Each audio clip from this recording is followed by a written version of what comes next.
नमस्ते दोस्तों, हमारे चैनल पर आपका स्वागत है। एक ऐसी दुश्मनी जो सिर्फ बम्स और स्पीचेस में नहीं बल्कि हिस्ट्री के हर पन्ने में लिखी गई है। एक दुश्मनी जिसका असर सिर्फ इजराइल और ईरान तक सीमित नहीं बल्कि पूरे मिडिल ईस्ट, दुनिया के ऑयल प्राइसेस और ग्लोबल पीस तक जाता है। लेकिन यह जंग कब शुरू हुई? क्यों इजराइल और ईरान एक दूसरे के एग्जिस्टेंस तक को चैलेंज करते हैं? जून 2025 में जब इजराइल ने ईरान के न्यूक्लियर फैसिलिटीज, मिलिट्री बेसिस और सीनियर कमांडर्स पर डायरेक्ट एयर स्ट्राइक्स की और ईरान ने जवाबी मिसाइल अटैक्स से टेल अवीव और हाइफा जैसे शहरों को टारगेट किया, तो यह दुश्मनी एक नए दौर में दाखिल हो गई। यह सिर्फ दो मुल्कों का झगड़ा नहीं बल्कि एक ऐसा मसला है जो दुनिया के जियोपॉलिटिकल बैलेंस को हिला सकता है। इस कॉन्फ्लिक्ट ने सिविलियंस को भी नहीं बख्शा, जिसमें दोनों तरफ के लोग अपनी जान, घर और सुरक्षा खो रहे हैं। आइए इस दुश्मनी का सच समझते हैं, हिस्ट्री से लेकर आज तक। एक ऐसा राज जो दुनिया के पीस का फ्यूचर डिसाइड कर सकता है।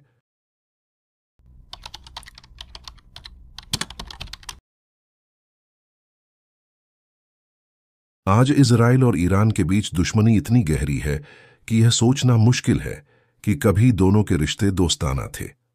लेकिन अगर हम हिस्ट्री के पन्ने पलटें तो 2700 साल पहले जब ईरान को पर्सिया कहते थे, ज्यूइश कम्युनिटी वहां पीसफुली रहती थी। 6th सेंचुरी BCE में जब बेबीलोन ने ज्यूज को कैप्टिव बनाया था, तब Persian emperor Cyrus the great ने उन्हें आजादी दी और जेरूसलम वापस जाने की इजाजत दी।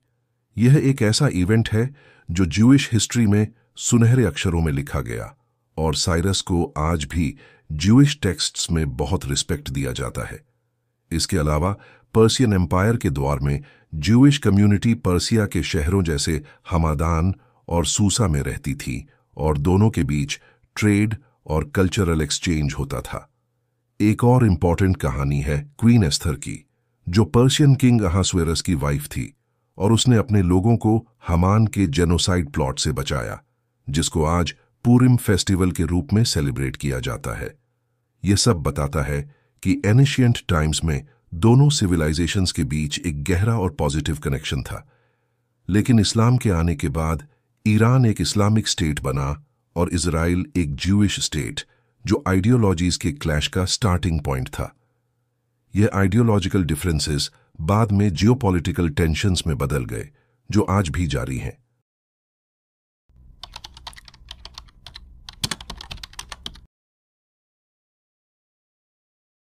(1948) में जब इजराइल एक नए मुल्क के रूप में एस्टैब्लिश हुआ, तब ईरान ने उसको ऑफिशियली रिकॉग्नाइज किया, जो मिडिल ईस्ट के कुछ ही कंट्रीज ने किया था। यह शाह मोहम्मद रजा पहलवी का दौर था, जो प्रो वेस्टर्न थे और इजराइल के साथ स्ट्रैटेजिक अलायंस बनाना चाहते थे। ईरान ने इजराइल को ऑयल सप्लाई किया, जो उस टाइम इजराइल के लिए बहुत जरूरी था क्योंकि अरब कंट्रीज ने उस पर बॉयकॉट लगा रखा था। दोनों के बीच ट्रेड भी बढ़ा और इजरायली कंपनियां ईरान में कंस्ट्रक्शन प्रोजेक्ट्स पर काम करती थीं, जैसे रोड्स और इंफ्रास्ट्रक्चर डेवलपमेंट। एक इंटरेस्टिंग बात यह है कि एल ऑल, इजराइल की नेशनल एयरलाइन, ऑयल अवीव से तेहरान तक फ्लाइट्स ऑपरेट करती थी, जो दोनों के बीच क्लोज टाइज का सिंबल था। दोनों कंट्रीज के बीच मिलिट्री कून ऑपरेशन भी था, जैसे प्रोजेक्ट फ्लावर, जिसमें ईरान ने इजराइल से मिसाइल्स खरीदे और दोनों ने जॉइंट मिलिट्री टेक्नोलॉजी प्रोजेक्ट्स पर काम किया। यह सब दिखाता है कि 1948 से 1979 तक ईरान और इजराइल के रिश्ते न सिर्फ दोस्ताना थे बल्कि दोनों एक दूसरे के स्ट्रैटेजिक पार्टनर्स भी थे। लेकिन यह दोस्ती ज्यादा देर नहीं चली, क्योंकि 1979 में एक बड़ा टर्निंग पॉइंट आने वाला था, जिससे यह रिश्ते पूरी तरह बदल गए।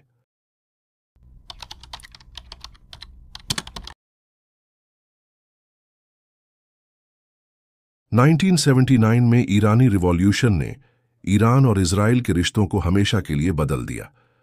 आयतुल्लाह खोमेनी के लीडरशिप में ईरान एक इस्लामिक रिपब्लिक बना और उसने इजराइल को जायनिस्ट रिजीम और लिटिल सैटेन कहना शुरू किया, जबकि अमेरिका को ग्रेट सैटेन कहा। ईरान ने अपनी फॉरेन पॉलिसी को एंटी जायनिस्ट और एंटी अमेरिकन बनाया और पैलेस्टाइन का इश्यू उसकी पॉलिसी का सेंटर बन गया। ईरान ने इजराइल के साथ सारे डिप्लोमेटिक और कमर्शियल टाइज तोड़ दिए और तेहरान में इजरायली एम्बेसी को बंद करके उसकी जगह पैलेस्टाइन लिबरेशन ऑर्गेनाइजेशन को दे दिया। खोमेनी ने पैलेस्टाइन के सपोर्ट में एक नई आइडियोलॉजी अपनाई जिसमें इजराइल को एक कॉलोनियल पावर के रूप में देखा गया जो मुस्लिम वर्ल्ड के खिलाफ है। इसके साथ ही ईरान ने हिजबुल्लाह और हमास जैसे ग्रुप्स को फंडिंग, वेपन्स और ट्रेनिंग देना शुरू किया जो इजराइल के खिलाफ प्रॉक्सी वॉर्स लड़ते हैं। ये रिवॉल्यूशन न सिर्फ ईरान के इंटरनल सिस्टम को बदल गया बल्कि उसने मिडिल ईस्ट के जियोपॉलिटिक्स को भी हिला दिया और इजराइल के साथ उसकी दुश्मनी की नींव रखी। इसने ईरान को एक ऐसा मुल्क बना दिया जो इजराइल के एग्जिस्टेंस को चैलेंज करता है और यह दुश्मनी आज भी जारी है।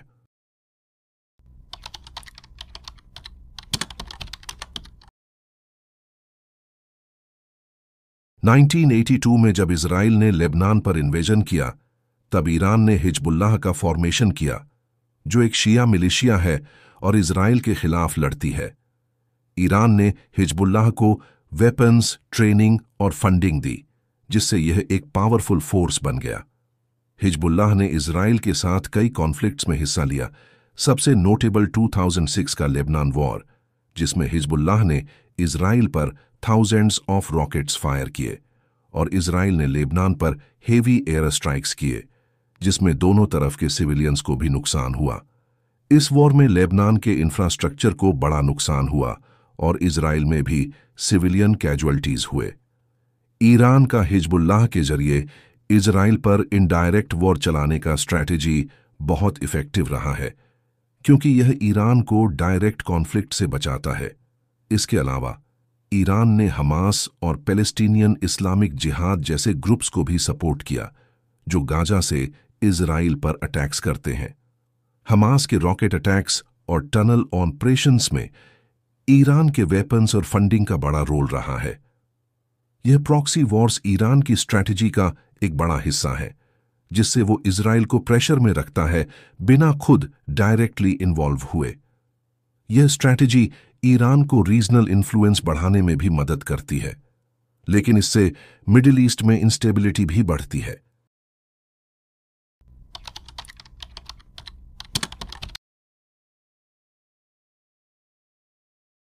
ईरान का न्यूक्लियर प्रोग्राम इजराइल के लिए एक एग्जिस्टेंशियल थ्रेट है।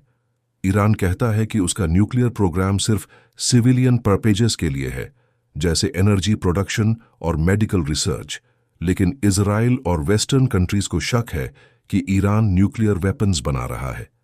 2015 में ईरान और वर्ल्ड पावर्स के बीच joint comprehensive plan of action JCPOA हुआ जो ईरान के न्यूक्लियर एक्टिविटीज को लिमिट करता था, लेकिन 2018 में यूएस के प्रेसिडेंट डोनाल्ड ट्रंप ने इस डील से विड्रॉ कर लिया, जिससे ईरान ने अपनी यूरेनियम एनरिचमेंट एक्टिविटीज बढ़ा दी। इजराइल ने ईरान के न्यूक्लियर प्रोग्राम को रोकने के लिए कई कोवर्ट ऑपरेशंस किए, जैसे स्टक्सनेट वायरस जो ईरान के नटांज न्यूक्लियर फैसिलिटी के सेंट्रीफ्यूजेस को डिस्ट्रॉय करने के लिए बनाया गया था। इसके अलावा 2020 में ईरानी न्यूक्लियर साइंटिस्ट मोहसेन फखरीजादेह का असैसिनेशन भी इजराइल से जोड़ा जाता है। 2018 में मोसाद ने ईरान से न्यूक्लियर डॉक्यूमेंट्स चुराए जो ईरान के न्यूक्लियर एम्बिशंस को एक्सपोज करते हैं। ये सब दिखाता है कि nuclear issue Iran Israel conflict का एक सेंट्रल पार्ट है और इसने इंटरनेशनल पॉलिटिक्स को भी अफेक्ट किया है क्योंकि यूएस, रशिया और चाइना जैसे कंट्रीज भी इसमें इन्वॉल्व हैं। International atomic energy agency IAEA ने भी ईरान के न्यूक्लियर साइट्स पर मॉनिटरिंग की है और उसके रिपोर्ट्स ने यह दिखाया है कि ईरान के न्यूक्लियर एम्बिशंस अभी भी एक बड़ा कंसर्न है।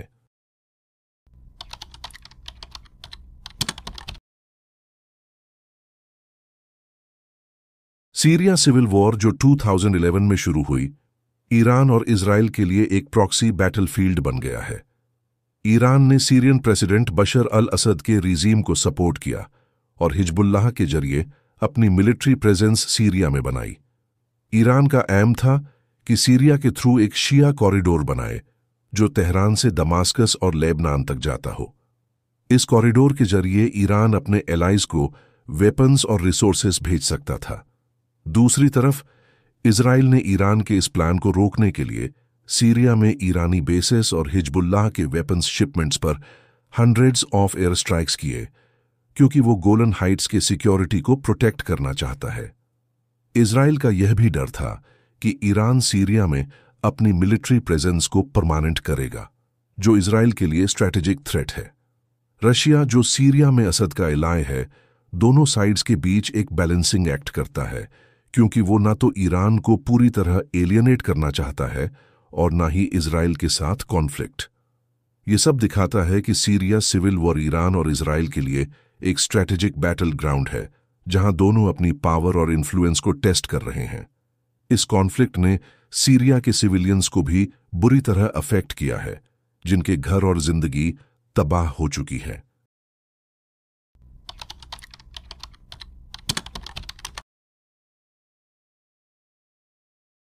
टू 2020 के अब्राहम एकॉर्ड्स ने मिडिल ईस्ट के जियोपॉलिटिक्स को बदल दिया।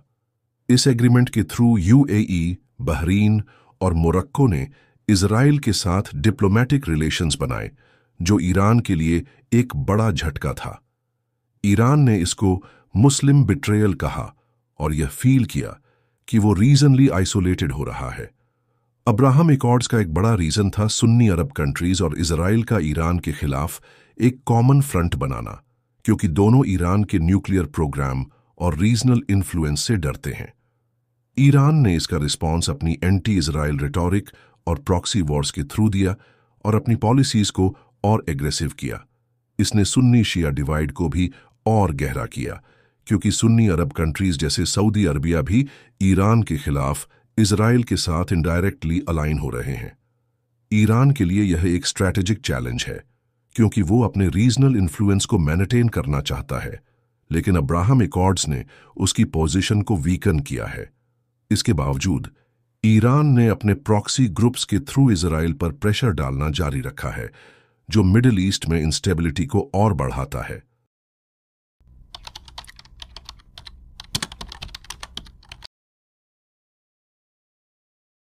गजा में इजराइल और हमास के बीच कई कॉन्फ्लिक्ट्स हुए हैं, जैसे 2008 से लेकर 2009, 2012, 2014, 2021 और 2023 से 2024। ईरान ने हमास और पैलेस्टीनियन इस्लामिक जिहाद को वेपन्स, फंडिंग और ट्रेनिंग देकर इजराइल के खिलाफ एक प्रॉक्सी फोर्स बनाया। सबसे नोटेबल कॉन्फ्लिक्ट था 7 अक्टूबर 2023 का हमास अटैक, जिसमें 1200 इजरायलीज मारे गए और इजराइल ने गजा पर मासिव एयर स्ट्राइक्स किए, जिससे थाउजेंड्स ऑफ सिविलियंस भी अफेक्टेड हुए। ईरान ने इस अटैक को विक्ट्री कहा, जबकि इजराइल ने ईरान को इसके लिए ब्लेम किया। गाजा कॉन्फ्लिक्ट्स में ईरान का रोल बहुत क्लियर है, क्योंकि वो हमास के थ्रू इजराइल पर स्ट्रैटेजिक प्रेशर डालता है। हमास के रॉकेट अटैक्स में ईरानी मेड मिसाइल्स का इस्तेमाल होता है और ईरान के फंडिंग ने हमास को एक स्ट्रॉन्ग मिलिशिया बनाया है। ये कॉन्फ्लिक्ट्स न सिर्फ इजराइल और गजा के सिविलियंस के लिए डेवास्टेटिंग है, बल्कि यह ईरान इजराइल दुश्मनी का एक इम्पॉर्टेंट फ्रंट भी है।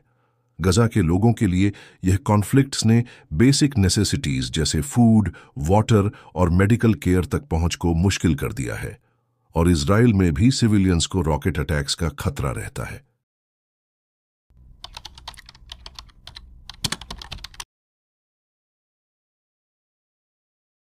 ईरान और इजराइल के बीच साइबर वॉर और इंटेलिजेंस एस्पियोनाज भी एक बड़ा एस्पेक्ट है। इजराइल ने स्टक्सनेट वायरस के थ्रू ईरान के नटांज न्यूक्लियर फैसिलिटी को टारगेट किया, जिससे ईरान के न्यूक्लियर प्रोग्राम को बड़ा नुकसान हुआ। यह वायरस 2010 में लॉन्च किया गया था और इसने ईरान के सेंट्रीफ्यूजेस को फिजिकली डिस्ट्रॉय किया, जो न्यूक्लियर एनरिचमेंट के लिए जरूरी हैं। दूसरी तरफ ईरान ने भी इजराइल के क्रिटिकल इंफ्रास्ट्रक्चर जैसे इलेक्ट्रिक ग्रिड्स और वाटर सिस्टम्स पर साइबर अटैक्स किए, जिसमें 2020 में इजराइल के वाटर सप्लाई सिस्टम पर अटैक एक नोटेबल एग्जाम्पल है। इंटेलिजेंस ऑपरेशंस में भी दोनों कंट्रीज एक दूसरे के खिलाफ एक्टिव हैं। 2020 में ईरानी न्यूक्लियर साइंटिस्ट मोहसेन फखरीजादेह का असैसिनेशन, जिसमें इजराइल का हाथ माना जाता है, एक बड़ा एग्जाम्पल है। इसके अलावा 2018 में मोसाद ने ईरान से न्यूक्लियर डॉक्यूमेंट्स चुराए जो ईरान के न्यूक्लियर एम्बिशंस को एक्सपोज करते हैं।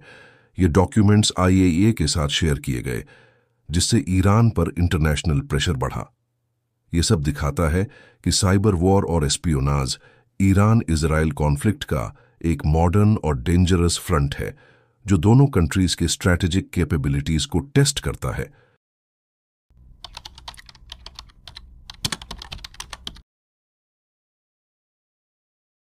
इजराइल और ईरान के बीच चल रहे कॉन्फ्लिक्ट का सबसे ज्यादा असर सिविलियंस पर पड़ रहा है।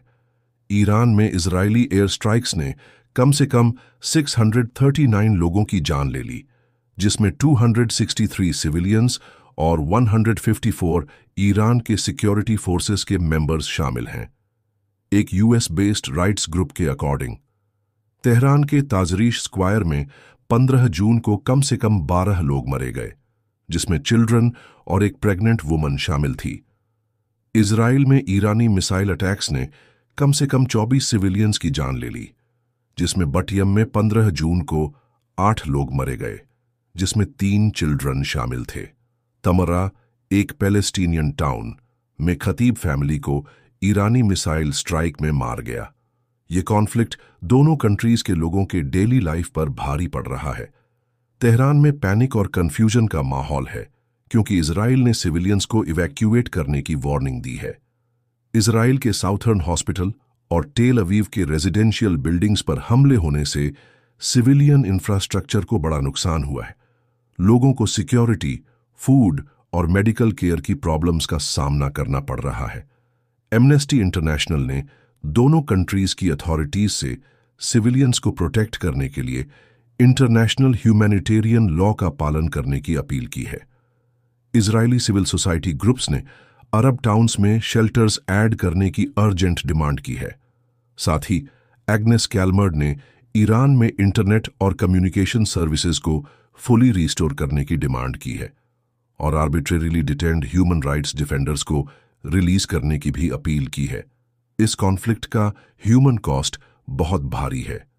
ईरान में इजरायली स्ट्राइक्स ने कई सिविलियंस की जान ली है, जिसमें एक मशहूर पोएट और उसका परिवार, एक इक्वेस्ट्रियन और कई और लोग शामिल हैं। ये लोग अपने डेली लाइफ में लगे हुए थे जब ये अटैक्स हुए, जो इस कॉन्फ्लिक्ट के डेवास्टेटिंग इम्पैक्ट को दिखाता है। इजराइल में भी ईरानी मिसाइल अटैक्स ने फैमिलीज को तबाह किया है, जैसे बटियम और तमरा जैसे शहरों में, जहां एंटायर फैमिलीज खत्म हो गई हैं। साइकोलॉजिकल ट्रॉमा और डिस्प्लेसमेंट दोनों कंट्रीज में मिलियंस ऑफ लोगों को अफेक्ट कर रहा है। ईरान में लोग पैनिक में हैं क्योंकि इजराइल के वार्निंग्स के बाद इवैक्यूएशन का प्रेशर बढ़ गया है। इजराइल में भी सिविलियंस रॉकेट अटैक्स के खौफ में जी रहे हैं और बेसिक नेसेसिटीज तक पहुंच मुश्किल हो रही है। ये ह्यूमन स्टोरीज बताती हैं कि यह कॉन्फ्लिक्ट सिर्फ गवर्नमेंट्स के बीच नहीं, बल्कि कॉमन लोगों के लाइव्स पर भी बड़ा असर डाल रहा है।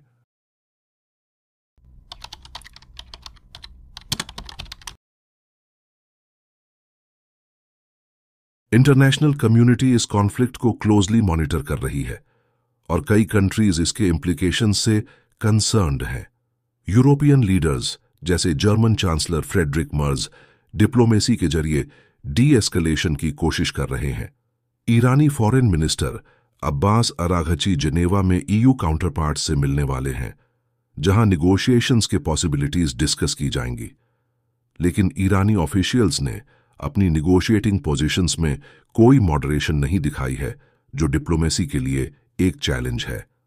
दूसरी तरफ US प्रेसिडेंट डोनाल्ड ट्रंप 2 हफ्तों के अंदर ये डिसाइड करने वाले हैं कि क्या US मिलिट्री फोर्सेस इस कॉन्फ्लिक्ट में इन्वॉल्व होंगी। ट्रंप ने कहा है कि वो ईरान को न्यूक्लियर वेपन नहीं बनाने देंगे, लेकिन उन्होंने यह भी क्लियर नहीं किया कि US का इन्वॉल्वमेंट कैसा होगा। एक इंटरेस्टिंग डेवलपमेंट यह है कि चाइना से ईरान के लिए मिस्टीरियस कार्गो फ्लाइट्स देखे गए हैं, जो ईरानी एयर स्पेस के पास रडार से गायब हो जाती हैं। एक्सपर्ट्स का मानना है कि यह फ्लाइट्स शायद मिलिट्री एड या रिसोर्सेज कैरी कर रही हैं, लेकिन यह कंफर्म नहीं हुआ है। चाइना का यह पॉसिबल इन्वॉल्वमेंट कॉन्फ्लिक्ट के डायनामिक्स को और कॉम्प्लिकेटेड कर सकता है, क्योंकि यह एक मेजर ग्लोबल पावर का इंटरवेंशन दिखाता है। यह सब दिखाता है कि यह कॉन्फ्लिक्ट न सिर्फ रीजनल बल्कि ग्लोबल लेवल पर भी एक बड़ा इश्यू बन चुका है।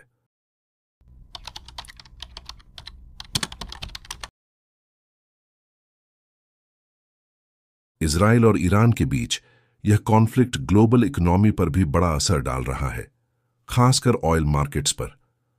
13 जून 2025 के इजरायली स्ट्राइक्स के बाद ब्रेंट क्रूड ऑयल प्राइसेस $5 पर बैरल बढ़कर $74 तक पहुंच गए। एक्सपर्ट्स का कहना है कि अगर यह कॉन्फ्लिक्ट स्ट्रेट ऑफ हॉर्मुज के ऑयल सप्लाईज को डिसरप्ट करता है तो ऑयल प्राइसेस $120 पर बैरल या उससे भी ज्यादा हो सकते हैं। स्ट्रेट ऑफ हॉर्मुज एक क्रिटिकल चॉक पॉइंट है जहां से दुनिया के 1/3 ऑयल शिपमेंट्स पास होते हैं। इसके डिसरप्शन का असर न सिर्फ मिडिल ईस्ट बल्कि पूरी दुनिया के इकोनॉमीज पर पड़ेगा, खासकर इंडिया जैसे कंट्रीज पर जो ऑयल इंपोर्ट्स पर डिपेंड करते हैं। इसके अलावा यूएस स्टॉक मार्केट्स में भी डिक्लाइन देखा गया है, क्योंकि इन्वेस्टर्स यूएस के पॉसिबल मिलिट्री इन्वॉल्वमेंट से कंसर्न्ड है। यह इकोनॉमिक इंस्टेबिलिटी कॉन्फ्लिक्ट के ब्रॉडर इम्प्लीकेशंस को दिखाती है और यह बताती है कि इसका असर सिर्फ मिलिट्री या पॉलिटिकल नहीं बल्कि इकोनॉमिक लेवल पर भी है।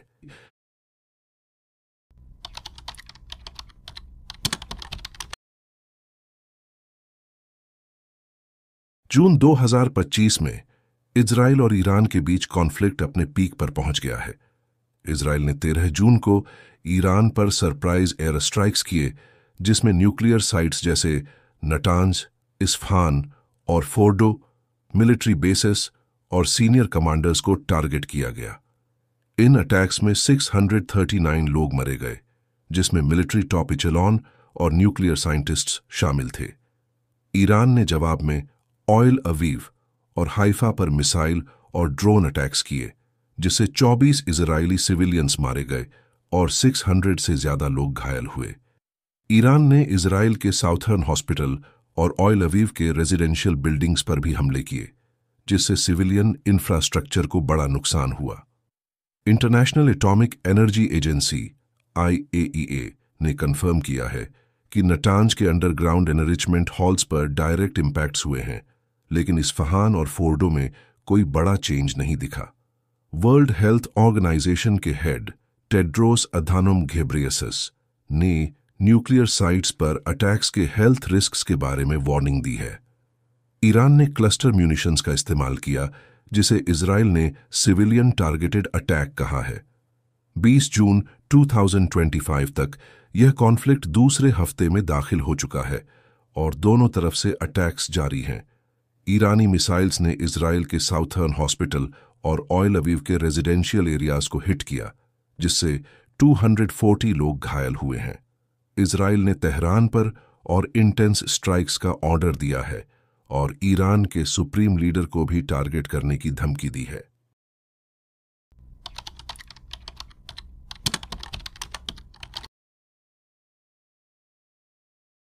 एक्सपर्ट्स का कहना है कि यह वॉर मिडिल ईस्ट की स्टेबिलिटी, ग्लोबल ऑयल प्राइसेस और इंटरनेशनल सिक्योरिटी को बुरी तरह अफेक्ट कर सकता है। यूएस और रशिया जैसे कंट्रीज का इन्वॉल्वमेंट भी सिचुएशन को और कॉम्प्लिकेट करता है। ईरान का एम है अपने रीजनल इन्फ्लुएंस को मेंटेन करना, जबकि इजराइल ईरान के न्यूक्लियर प्रोग्राम को कंप्लीटली डिस्ट्रॉय करना चाहता है। इसके अलावा चाइना के पॉसिबल इन्वॉल्वमेंट जैसे मिस्टीरियस कार्गो फ्लाइट्स ने यह दिखाया है कि यह कॉन्फ्लिक्ट ग्लोबल पावर्स को भी इन्वॉल्व कर सकता है। इजराइल और ईरान के बीच दुश्मनी बहुत गहरी और कॉम्प्लिकेटेड है। हिस्ट्री बताती है कि दोनों के बीच एक समय में दोस्ताना रिलेशंस थे, जैसे शाह के टाइम में, लेकिन 1979 के बाद से यह रिश्ता दुश्मनी में बदल गया और आज प्रॉक्सी वॉर्स, न्यूक्लियर टेंशन्स और डायरेक्ट अटैक्स के वजह से यह और इंटेंस हो गया है।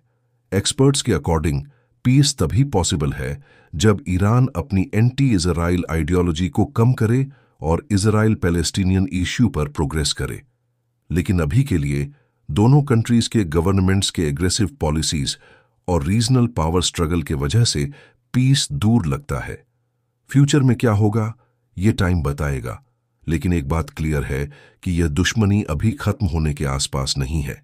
अगर आपको यह वीडियो पसंद आया तो लाइक करें, शेयर करें और हमारे चैनल को सब्सक्राइब करें। कमेंट में बताइए कि अगली वीडियो किस टॉपिक पर बनाई जाए। देखने के लिए धन्यवाद। मिलते हैं अगले वीडियो में। नमस्ते।